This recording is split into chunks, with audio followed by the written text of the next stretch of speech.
Keep trying to stab me up. All right. So if you notice what I'm doing, this is one context of using it. And again, think about when this would be used. Most likely, based on what people report who attempted assassination with knives, most likely if I let him get this close, it's probably going to be in me before anything else happens, unless he's really clumsy or stupid or something. So the idea is, if he's already stabbing me up, if I just try to turn and run, he's going to get in a lot of stabs before I create any distance. I'm probably never going to create that distance. However, if I first start accelerating backwards like this, and then turn while dropping into him, I have a much better chance of actually gaining some separation and being able to escape with minimal wounds. All right? So again, bear in mind, this is not the magical anti-knife technique. This is how to hopefully get punctured less while getting away. Okay, that's the basic way that it's taught. So now, just so you know, the 2 times that I know of where it's been used for real, in one case it was in Afghanistan, a Marine who was off duty, just came out of a restaurant or something, and he's walking outside, and some guy comes and tries to knife him, and basically as soon as he started doing the dog dig, the guy basically just went down. Like, the guy was so committed to stabbing him that the Marine's drop and hits. Basically the guy fell flat on his face, and the Marine proceeded to do with his boots what Marines do best. Okay, so that was one case, and in another case, I forget the context, but basically the dog dig was used and the guy immediately dropped the knife. The person was able to get away. Don't count on those things happening, but with a little practice, and again, with well-developed dropping and hitting, plus adrenaline, you're able to, if he's stabbing me up, shit, right? You're able to basically do that relatively hard and hopefully get away, all right? Failing that, if you're not able to get away, say you're cornered or walled,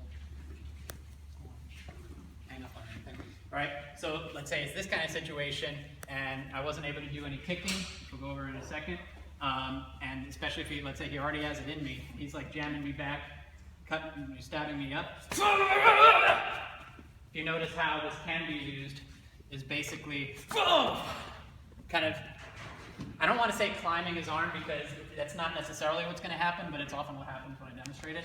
But it's basically, I'm using the dog dig to keep myself protected while I'm also attacking him. Okay, you notice how he's still stabbing me in the thigh. It's just going to happen. It is not a panacea. If he was like stabbing me high or something like that, same concept. All right, we are not going, here it comes, intercept, control, whatever. No, again, when this shit's coming, it's unlikely, even with a lot of skill, that you're going to be able to like intercept it and flow with it, as you've maybe seen in some other demonstrations of other stuff, which, I don't know, might work, but not they're against you. So basically, whatever, assuming I can't get away, whatever he's doing, that, right? I'm just using this idea to keep this away from my vital organs as much as I can, while also attacking at the same time, okay? Am I thinking that this is going to work perfectly for a long time? No, unless he drops the knife or falls down. I'm lucky with those people, right? No, and also, am I thinking that one shot here will stop him? No, that's why I have to keep going. Again, if I can get away, then I might want to do that. If I'm cornered and I can't get away, you notice I have a hand here. Am I counting on this to stop him from moving the blade? No.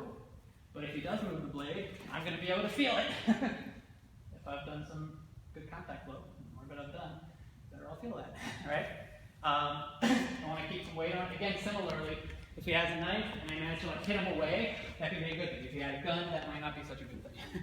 All right, so again, my only idea that he has a knife might be, oh fuck, right? So then you just got to go. Okay? You all right? Yep. Okay. This can be, it's good you have a sweatshirt. This can sometimes be hard on your arms to practice a lot. Might want to use forearm guards if you want to do it more than a couple times in a session. So those are the basic ways to do the drill. Either you basically start with this, or it starts with him like close and he's like suddenly pulling the knife, whoa! And I just use it to accelerate back and get away. Or if I am cornered, it's usually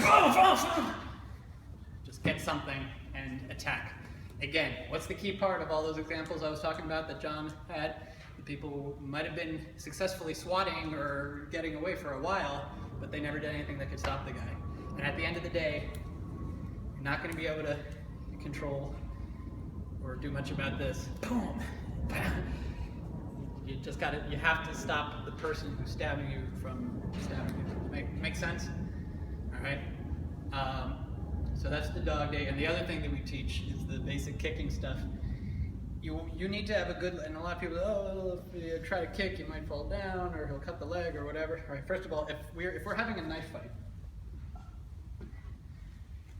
ready? Do you ever do this? I hope not. Okay, if a guy has a knife and he's that far away, please, instead of spending your time taking out your own, like, please try to figure out some way out of there, or something to fucking throw at him, or, you know, if you can get a chair, that's probably better than a knife, right? Unless you have a freaking, like, rapier and you're really good at fencing, I don't know. And even so, I might totally rapier him, and he'll come all the way down the sword, and still get me. It's happened many times. All right, so that's why the Japanese preferred cutting heads off and limbs and shit. If you miss, you're fucked. All right, and no one carries katanas usually. But basically, yes, if we're knife sparring like this and he goes to kick me, ooh, yeah, okay, yeah, if I'm like in that frame of mind, maybe. Most people, when they go to freaking kill you, it's a very singular offensive mindset, most of the time. So when he's like jumping on me to kill me, all right, right, that's kind of the idea. If you can really lay into him with very good on-balance kicks to the lower body, generally without that, right? If he's got something like that, could work, no guarantee. But the idea, oh, if you stick your leg out, he's just going to cut it off. Not if he's like concentrating on sinking that shit into your torso or face or something. Okay? You'll hopefully have at least a moment. And again, even if your balance isn't as good as it could be, if you could put your hand on something solid, like a wall, or if you're in the elevator or something and your back's to a wall, this gives you a shitload of added balance and power. Boom! Right? If you're on a plane and you can like, or a bus or something, and you can like kind of leverage off the seats, anything that can give your body a little extra balance can do a lot of good things for your kicking. Okay? Generally when you're kicking, ideally you go with like the parallel leg to his arm, so that if this does come down, it's less likely to get your femoral artery on the inside of the leg, as opposed to if it were here. But if you have enough time to calculate that, then you have enough time to do something better, like get out of there. All right? So you never know. But again, the idea is simple. Instead of thinking that you're going to very coolly let the knife in and then do whatever takedown or whatever. Again, what does your body naturally tend to want to, or what do most people's bodies naturally tend to want to do if they know that a knife is in play?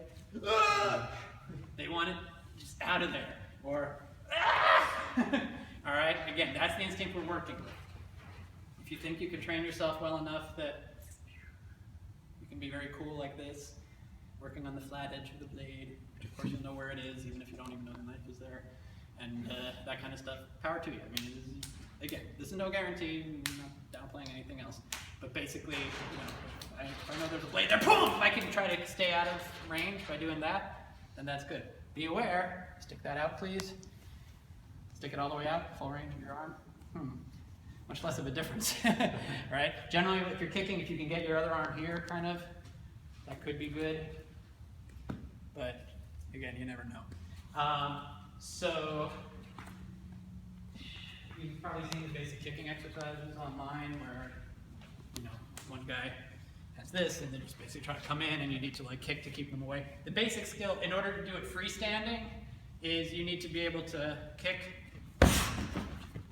Now you need to stop me. See how you're going down with it? Here's what I mean. If you're coming towards me, I need to be able to notice how, not quite there.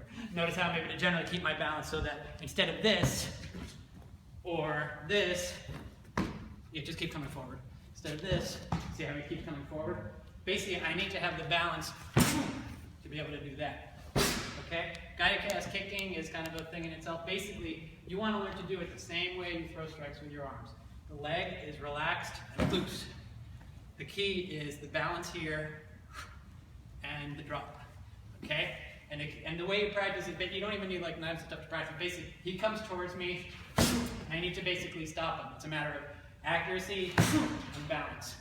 Okay? I can't be falling backwards. Likewise, I can't be leaning forwards. Okay, most martial artists, when they kick, they're throwing their balance into the kick, and they're going to be falling out of it, which is very bad. Okay, if you're dealing with a knife especially. Okay, so basically, basic balance exercises and the basic kicking exercises, boom, is what you need. And again, having your hand on something that's another person can be good. And even mentally, just having your hand on something creates like a greater sense of security in your balance, and it'll make your kicks much more powerful and effective. Do you want to drill this or just? You know, I was thinking, would you mind touching on ground? Yeah. Just a little bit on ground, maybe do like. Okay, so. I don't want Doug to be crying later on. He's going to send me scathing emails. Okay, you mean ground in general or ground versus weapons and knives? One thing I'd like to see is like anti-mount, for instance. What were you thinking?